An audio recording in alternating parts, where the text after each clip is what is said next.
Hello everyone, this video is dedicated to my good friend Kyle, and today I'm going to be showing him how I set up my drums. So the first thing we want to do is we want to name our session. I'm going to name it just Drum Kit Setup.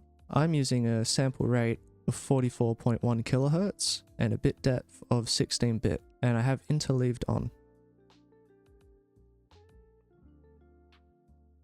Choose the location. Okay, so we can get rid of this click track, and the first thing that we're going to do is we're going to create some tracks.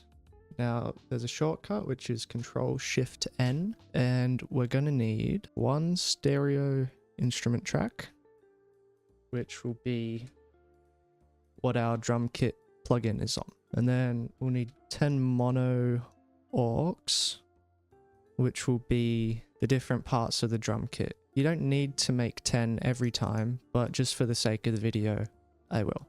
And we'll go and name these later. We'll also need a stereo aux.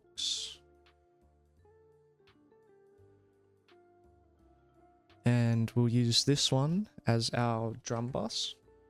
You don't have to do this, but it's good practice. We'll need another stereo aux, which I'll be using as a drum room reverb, and I always like to make a pre-master, and you should always just make a master fader as well. And now that we have all of our tracks in our session, I'm just going to quickly go through and name all of our mono aux tracks.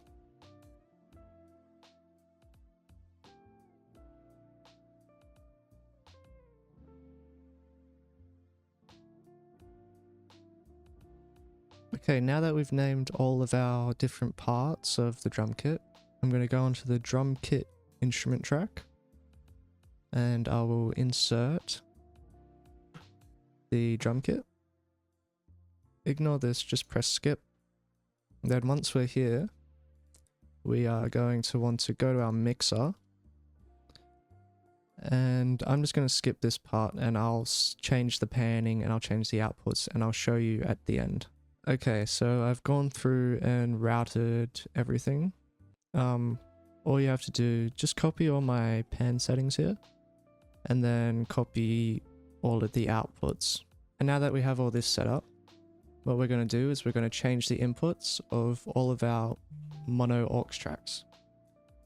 So what you do is you go to the input, go down to plugin, here's our drum kit, and as you can see, the kick, it's panned all the way to hard left, and it is in output 2. So all we do, we see output 2 here, see that it's left, click it, and now if we click on the kick drum, we should be able to hear it coming through the kick channel.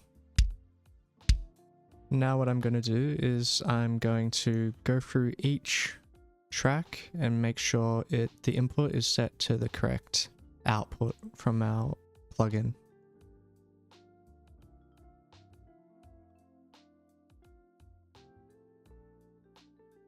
Now that that's done, we should be able to hear each part of the drums on each of the designated tracks that we've made. So let's just test it out. Snares working, kick, hi-hats, crash left, crash right, tom 1, 2, 3, the ride, and the china. And now you're pretty much done. You don't really have to do anything else, but what I like to do is just make a drum bus that all of my drum tracks will go to, and I'll show you how to do that, and also how to set up a pre-master and a drum room reverb. So now I'll just route all of these drum kit channels to the drum bus, including the drum kit. And to do that, firstly we'll make the drum bus input, we'll just set it to 1 and 2. Then what we do is we'll select all of these tracks, and if you hold Shift and Alt and click on the output section while still holding Shift and Alt, we can set it to 1 and 2. That's just a shortcut to set every single track that's selected to that output. So I've inserted a groove here, and if we press play, we will see it's now coming through the drum bus, and we can adjust the volume of the entire kit just by moving this. And what I like to do from here is I'll send this drum bus to a pre-master stereo aux track, and I'll show you how to do that.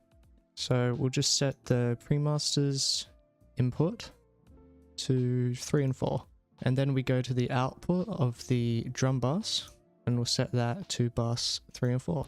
Now if we press play, we'll see it comes up in the pre-master section as well. And you can adjust the volume on the drum bus still, as well as on the pre-master. I'll just quickly show you how to make a drum room reverb. So firstly, we'll make the input of the drum room to 5 and 6. And while we're at it, we'll also set the output to bus 3 and 4, going into the pre-master. Now, on our drum bus, we'll go to send A, and we will send it to 5 and 6, which is our drum room. And we will insert a reverb plugin. You can use any one. I like to use this one. So we'll just pick this one. And now if we press play, and we turn this fader up, we will hear the reverb being applied to the entire drum kit.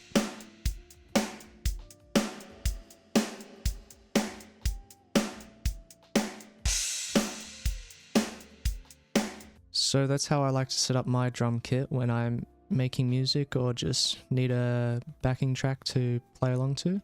If you have any questions, Carl, feel free to ask me in real life or in the comments. And thank you for watching.